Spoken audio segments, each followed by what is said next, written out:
Hi everyone and welcome back. I'm Rachel from the Preschool Development Centre and I'm here to talk to you today about week 2, my family.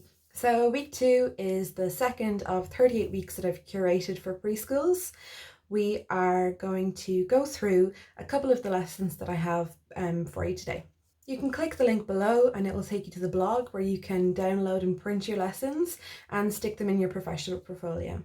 Before we start today, why don't you head below to the description box, click the link and print out your free lessons for today. So what's really important about this week is that it's only the second, possibly third week, if you had a settling week, that the children are in our care. And so it's really important that we show them that we're embracing their family, that we understand that their whole world is changing and expanding, and that's quite frightening. So to bring it back to the family is to not only center the children, but also just expand that center quite slightly and show them that we understand and we really appreciate how important that the children's family are. So there's 10 lessons in the blog this week, but I'm just going to show you 5 examples. A lot of them are really straightforward, like family trees, maps, pictures of their house, things like that. They're really, really nice lessons, and as I said last week, the children will start to see themselves and what's special about them reflected in the classroom. But the ones I'm going to show you are the ones that are most requested that I demonstrate. So they are rainbow oats. We're going to talk about the primary colour squishy bags. We're going to talk about nature people, and I just realised that while I have everything ready for once, I forgot to go outside and get leaves. So of course there's something. And you think that I would stop this and go and get them and come back in, but I'm not going to do that. We're going to talk about lollipop stick construction, and we are going to talk about mask making and a guessing game. So let's start with the thing that I don't have, nature people. So we can do these in a 3D or a 2D way. If you have a 2-year preschool, you're going to want to give the older children that have done the 2D way last year, you're going to want to get them to do the 3D one. So first up, the 2D, you're just going to get lots of leaves and flowers and petals and things from your garden or outside area, and you are going to give them to the children and you are going to get them to make people. So before we do that, we're going to have to talk in circle time about shapes, circles per head. We can do triangles or rectangles for bodies. Shoes are quite like the shape of the petals, the ovals, and see what the children come up with. So to nicely prepare this, we will set it on a tray with a bowl of leaves and petals. We will have a little glue pot and glue stick and a piece of paper or some cardboard. If you want to do this as a group activity, you would go outside with the children and gather those materials together and take them back inside and sit around a table and have the glue and paper available for them to take. Apart from the glue, you can make this really low materials by using recycled paper and cardboard. For the older children who are going to be doing 3D ones, you're going to want pine cones. If you want to buy material, you could buy the wooden pegs. They're always really cute. And same thing, we're going to collect materials and we're going to make people. So you can make people that you can identify colours. What colour is your hair? Can I make myself? Can I make someone important to me and gift it to them? There's lots of conversations that can go along with this, but just follow the children, they'll tell you what to do. So next up, I'm going to show you how to do rainbow oats. I normally do this in a bowl, but there's a pretty no mess way of doing it with a plastic bag, and obviously if we're using this, I'll just keep the bag and label it food colouring or whatever. So I'm going to get the plastic bag like this. Believe it or not, there's no Tesco affiliation with this bag. It's just a Tesco bag. So I have a cup measures just to be really clear about how to do it. So I'm going to get, it doesn't fit in it. One moment, please. I'm going to get 1 cup of oats. And for someone who talks an awful lot about being prepared, I'm not very prepared. That's what happens when you have 2 little babies. Okay, so I just have a cup of oats. And I'm not going to be scientific about this, guys. Just put a little bit of food colouring in. I've chosen green. And say I'm going to put half teaspoon. Like so.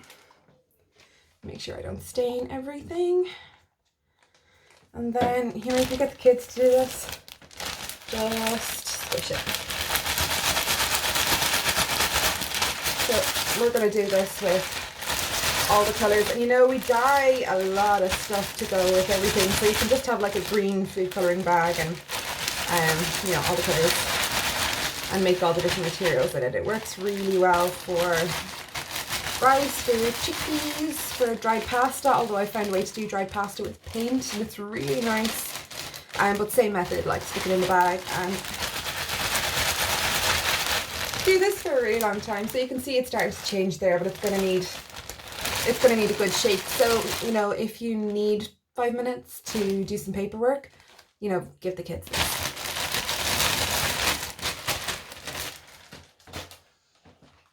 So that's really easy. We're going to do all the colours of them. We're going to stick that in the sensory bin, and it's going to be scoops and levels and cups and bowls for pouring and building. And if you have any older kids, they can do sorting. They can sort through the oats and pick out different colours.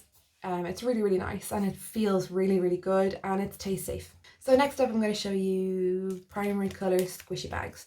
So this one has a few different levels to it. Right, I've written it down in the guide as a sensory activity.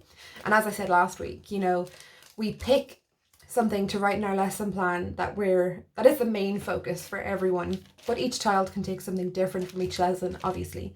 So not only is this a sensory activity, it is a fine motor activity. I may have written fine motor. Doesn't matter. Fine motor, sensory, and it's also a language activity. So we're just going to take a small bag. We need some sellotape to stick this down, which I also ran out of because I was posting stuff earlier. I have 3 small bags, and I'm going to make orange, green, and purple. So we're just going to squirt it in. This is designed, but it's only designed on one side.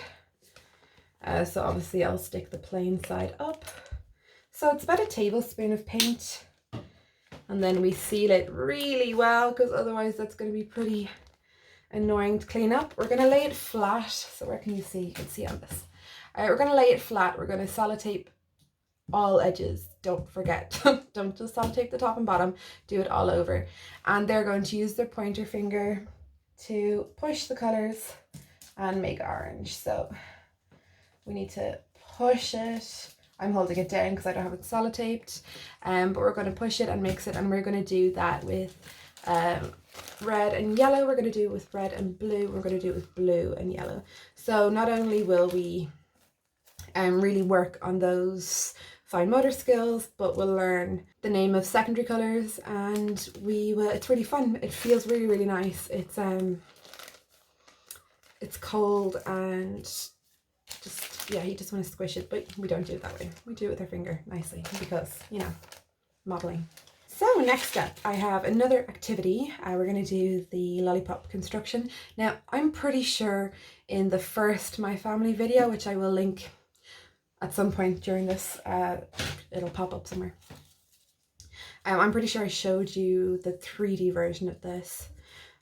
So again, there's a 2D for the first year preschoolers, and then there's a 3D for the bigger preschoolers. So we're just going to get a load of lollipop sticks. We're going to put them, you know, in a little container. For the 2D version, we are going to get a piece of paper, lay it on a tray, some glue and this, and invite the children to identify the shapes in a house, and then they're going to build a house. Really, really nice, really, really simple, and it's quite sturdy for the wall. And you know, if you use the colourful sticks, it looks really pretty. If you have plain sticks, use plain sticks, but I would, you know, paint it afterwards because we want to bring some colour to the room. You know, everything has been pretty basic, and now we want to start bringing it to life and start, you know, exciting the children a bit more. If you are doing the 3D one, you're going to want a little pot with some Play-Doh in it, or clay. Play-Doh probably better. And the same thing, a basket of sticks. So we're going to lay them beside each other. And we are going to work on 3D construction. So we're going to, you know, make the base square. We are going to build it up. So of course I don't have Play-Doh with me. That's another thing I forgot. But I have 5 minutes while the kids are quiet to do this video. So you just have to forgive me. So we start with a base, and at each corner you're going to put a bit of Play-Doh, like a centimetre kind of diameter kind of ball. And then in the ball we stick the 4 corners. I definitely have this on the Facebook page. I don't know if it's a video. I'm sure I did, because I remember getting my husband to do it. He thought it was really tricky, but you know, preschoolers love it.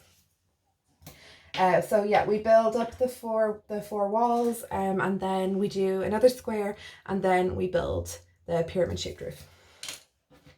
So that's a really, really fun activity. If you're doing the 3D version, it takes a while. It takes a while for them to get the size of the Play-Doh balls right. So you probably want to be near them just to see that they're not getting frustrated with it. But it is really, really fun. And they can also make anything, like once they do this, they can make anything 3D with just sticks some Play-Doh. So the next thing that I have for you is masks. Now we're going to turn the masks into a guessing game. So who am I? You can cut eyes in it, you can cut a mouth in it, but I think I have done it both ways, and it is fun to like hold up the mask and cover your face and see out the eyes, but also the eyes are quite an identifying feature.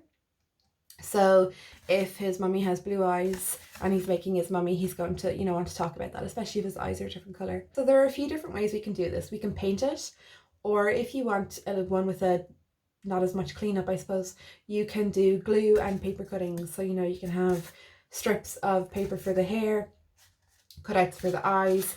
You can pre-do them for the first year for like the small kids, and you can get the bigger kids to do it themselves. And again, use recycled paper, collect magazines, collect newspapers, collect everything, and do it that way. And then you can put a lollipop stick on it and they can hold it up and the kids can guess who they are. So I mean, they're going to make their mum or their dad or their guardian, but it still makes a really fun game. No one ever really guesses the right person, but they're always so proud of themselves when they say it's my mom or it's my dad, and it's really, really nice. And also, of course, mum and dad are absolutely delighted, which is always a bonus. So if you want all these lessons and more, I have 380 lesson plans.